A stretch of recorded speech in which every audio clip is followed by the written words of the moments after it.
Hello, everyone. I thought I would do a little bit of a throwback. I think the first video I did was a quick look at the different foods that I would eat just in general um, on my 1500 calorie diet. 1500 calories, and I intermittent fast. So I have a little variety of things. I figured I'd rather do this than like bounce around with the camera and walk through my kitchen because shaky hands. So I brought the food to you. So just not really in any appreciable order, but I'll try to kind of class them together a little bit. I wanted to give you a little bit of a look at the kind of stuff that I'm eating. And bear in mind, all this stuff, when combined, is going to come to 1,500 a day, and I generally eat it in one sitting. So without further ado, let's see what we have. I'll start with produce, because that's probably going to have to go back in the fridge first. As you may be aware, I'm a big fan of watermelon. Um, Watermelon's bulky, but not high in calories. I think a cup is like 45 or something. So I would eat, during the summer when this was on sale, I would eat like a pint of it a day. And I usually eat that before I would eat any of my other food. It's kind of sweet, it fills you up, it's good stuff. Aside from that, whatever I can usually get on sale. This week, it was oranges. They were in the bruised but not broken section of the store. So I don't know, this was like a quarter or something. I got a few of those for some variety too. So again, fruits, I mix it up. Vegetables. I don't have a lot of fresh vegetables around. I do keep frozen though. So frozen broccoli, it's easy. I roast it. I cut it up and put it in things. It's real easy stuff to have around. I'm a big fan of the frozen vegetable. What do we got here too? Potatoes. I know, this could go with the carbs too. I'm not a carbs are evil person, or am I, sugar is the devil or anything like that. So, but within reason. Now, I do eat sweet potatoes as well. Every once in a while I get a craving for that, but primarily what I have are white potatoes. They're less expensive, and I can get a bunch of them. So, I think 5 ounces, like 100 calories. I'll throw it in soup. I'll mix it with the broccoli with a little bit of like light sour cream or something and stir all that up. So be kind to the potato. Very high in vitamin C also. All right, that's all that stuff. Dairy. Greek yogurt. Is anybody not eating Greek yogurt? If you're one of those people eating soy yogurt or almond yogurt, you might not be. Every store has them. They have 1,000 brands. You're probably paying $1 of this, give or take 10 cents. Laughing Cow cheese, 35 calories a wedge. Again, it's a semi-fake food product. You're probably going to find a trend here that I have some really healthy whole foods. And then I have absolute crap. So my diet's a blend of all that stuff. You might say that paints it all as crap, but this is how it goes. It will melt at a certain temperature, but otherwise, if you want to spread it on some fruit, put it on some crackers, anything like that, that's good too. Light sour cream, again, for the potato, it's not bad. Mix it with some salsa if you want to have a little dip of some sort. It's good on a lot of different stuff. Again, stirred in with the broccoli with a little like garlic powder, and that's pretty good too. Let's see. I think that's all my dairy. Well, eggs are in the dairy, so we'll segue into protein. Get whatever eggs you can get. I don't have room in the budget for $5. I'm just putting my cigarette out for the moment because it's getting smoky. I don't have $5 for eggs. A lot of people don't. If you do and you like them, I mean, obviously get them. Eggs don't have the bad rap that they used to. I usually either eat like a few whites at a time, or I'll have a whole egg and an egg white. Just try to stretch it though. I mean, there's nothing, I grew up on eggs. I mean, they're good, of course. So whatever your philosophy about eggs, whether you think it should be free range or these bleached white $1.50 ones that you get at the grocery store, which you can probably taste the suffering, get what you can. But, I would say definitely work them into your diet if you have no issues with them. Other proteins, every diet in the world, this is frozen, has white meat chicken breasts in it. I don't usually eat them plain. I'll marinate them in something, chop them up, cook off a whole bunch of them. This was part of a meal prep. I did some today. And then put them in soup, mix it with pasta with a little sauce. I just like to keep it on hand, throw it in with things. I'll measure out a portion and do whatever I want with that portion. very rare that I would have a plate with potato, vegetable, or starch, vegetable, protein. I get all that in my meal, but I usually don't have it all at once. Um, Frozen sausage. This is turkey. 3 of them are 100 calories. Mix it in with scrambled egg whites and maybe some potato and make yourself a little hash, something or other, and put some hot sauce on it or ketchup or whatever you want. You can still come in for like 200 or 300 calories with something like that. So check out some of those kind of products. What else? Well, I guess fats. I bought Earth Balance because it was on sale and I had a coupon. I'm not opposed to butter, margarine. Well, whatever. Um, Use what you like.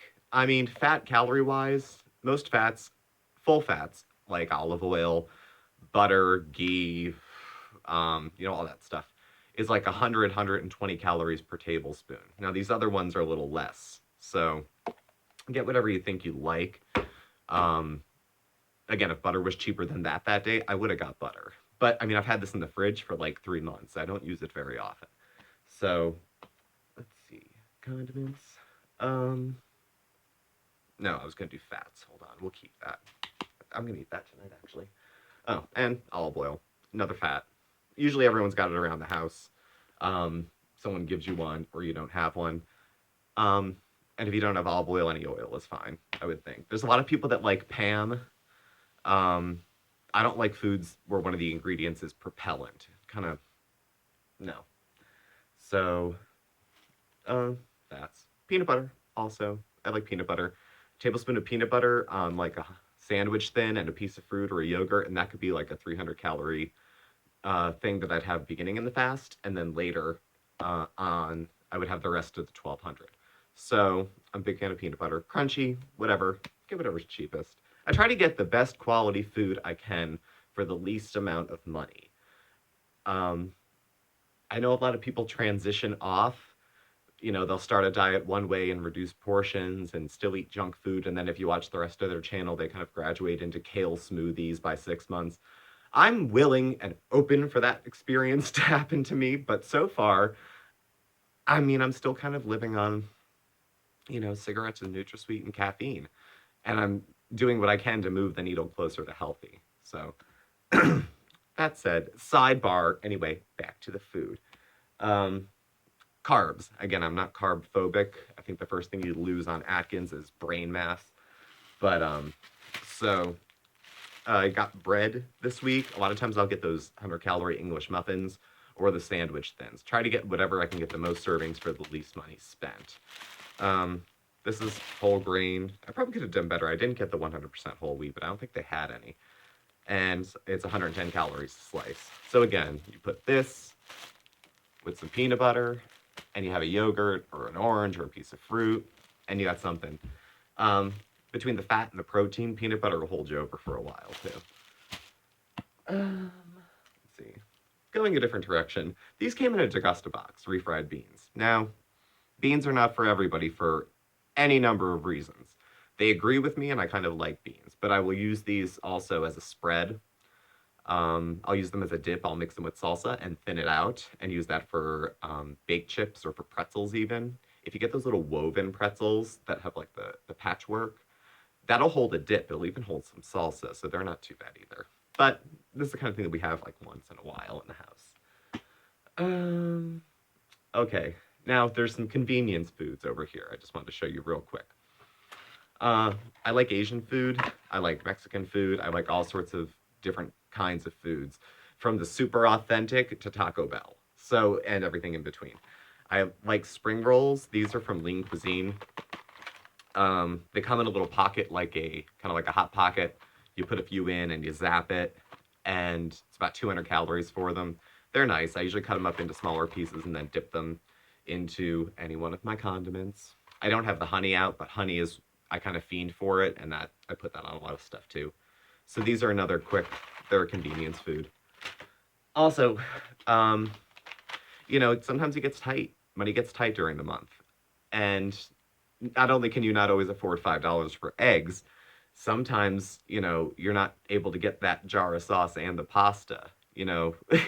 Life's been a long journey. Things have been, it's like when you're, living on ramen noodles. I mean, Not everyone has that period of their life, but a lot of us do. And either if you're not in it now or you had it before, you understand the fight.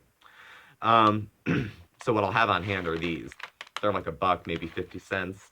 They make rice ones. This one's with pasta. They're made by Knorr. If you make it without the milk and without the fat, the whole bag comes up to about 500 calories. And what I would do is throw in like half a cup of this, and then obviously cook this first and throw that in. Stir the whole thing together, add a little seasoning, and split it either into 2 or into 3, depending on how many calories you're shooting for. It's already seasoned, and between that, the broccoli, and that, I mean, you're coming in for very little money per portion for this. So, you know, not ideal. I mean, this is loaded with salt. This is loaded with other stuff. But if you're trying to do what you can healthy with what's in the house, and you need something more filling than 5 pieces of broccoli and half a chicken breast, and you got to bulk it out, you know, do what you can with what you can find. I mean, that's my philosophy. I didn't invent that philosophy. I adopted it, okay? Oh, other carbs. Whole wheat. You'll find with most of my stuff, it's brown this, brown that. You know, leave the skin on, all that shit. So, what else? Soups. Soups are good. I'm partial to Progresso. They're easy to measure. And again, I usually doctor soup, spices of my own, add extra vegetables, add lean meat chopped up, sometimes whole grain pasta, like a half serving of it, because, and if you cook it in here, it'll get kind of slimy. You might want to like parboil it on the side. But soup is good, especially in the winter. It's snowing again, so it is soup weather. Beverages. I hate the taste of water. This is tea. I'm chattering like a macaw, so I need to take it down for a second. A little tea. A little cigarette. If you're just tuning in, this is a weight loss journey. It is not a Steve quit smoking journey, so that might be another channel soon, but until I'm thin, this is where we're at, okay? Okay, where was I? I would say beverages. Don't really like water too much. I will usually, obviously, drink it, but I have other beverages I tend to drink more of. I am a Diet Coke head. I, usually have a 2-liter in the house almost all the time. I'll switch off to clear sodas as well. I have done seltzers to cut my soda down. I used to drink like 2 liters a day, whether I was fat or thin. So I've tried to cut back on that. I haven't cut back with anything that's too much better because I've switched off to powdered diet decaf iced tea. And this is the shake it up and makes like a half gallon. So it's not carbonated, but it's got probably all the same chemicals in it. Seems to go through smoother though. Plantation Mint Tea from Bigelow is another thing that I like. I tend to have like a cup of it a night. That's what I'm having right now. It's minty, it's warm. It kind of tastes like the gum a little bit, but it's not bad. And coffee. I am a coffee drinker. Morning and afternoon. I don't drink it at night. I have trouble sleeping sometimes, and I'm not doing myself any favors if I'm having coffee at like 3, 4 in the afternoon. So, but during the morning, I could put down 4 cups of coffee between like 7 a.m. and 2. And I usually drink it black. I might throw some sweetener in it or something. The only time I usually do up my coffee proper is if I go to like a nice restaurant and I order coffee with dessert. Then it's cream, sugar, do it up, do it right, because it's a treat. So, and then the last thing is some desserts. Now, desserts, I'm still here, don't panic, tend to be light. My, Mark is a pastry chef. Last night he brought home half a dozen cupcakes. So portion control was the name of the game. I had half of this one, half of this one, half of this one, and put it together. But on other nights, just to flesh out sweets that I have. And for my 1,500 calorie diet, most nights, 400 to 500 calories are dessert. Probably not ideal, but it's my diet, not yours. So, and I tend to keep things that are, sometimes they're healthy sweets. There might be no such thing. I might just be lying to myself, but this is the kind of stuff that I would have at night. So, Quaker Breakfast squares, Nutri-Grain bars, granola bars, anything like that. They come in 150 to 200 calories. These are Quaker Chewy Bites. You get like 8 of them. These are cinnamon flavored. These aren't bad dipped in applesauce. It gives you the memory of cobbler. Little Luna bars. These are 100 each. Luna bars are good. What what are those other ones? They're almost all entirely made of dates. Lara bars. Lara bars aren't bad either. And they're pretty satisfying with the nuts and the fat and the dates and everything. And something different to have for night, but if you're not a late night eater, maybe you would enjoy this. Hot chocolate. I just got this when it started snowing. The chocolate is so good. It is so good. It just goes right. And it's very tasty. If you want to have a double serving, they're 90 calories each. Put 2 in 1 cup and use much less water. It'll be nice and thick, and unctuous, and good. And so I believe that's all that I have. So this was a longish video. I'm going to try to make sure in the description I let you know that. But these are the kind of foods I've been eating in different combinations for the last, I would say, 9 months. And I've lost 75 pounds and counting. Still going up. I am about 3/4 of the way to my goal. And I would say I eat this way probably 5-6 days out of the week. I do have a couple cheat days that I do. I'll do that in another video. But calorie-wise, that's what I stick to, and these are the kind of things that are part of my diet. I am not that rigid. If they ran out of watermelon, I wouldn't throw a fit in the store, even though it's my favorite. I wouldn't go to another store just to get it either. I make do with what's available, but these are the things I prefer. So thank you for watching. Any questions, concerns, comments, please leave something below, and please subscribe. Check in with y'all soon.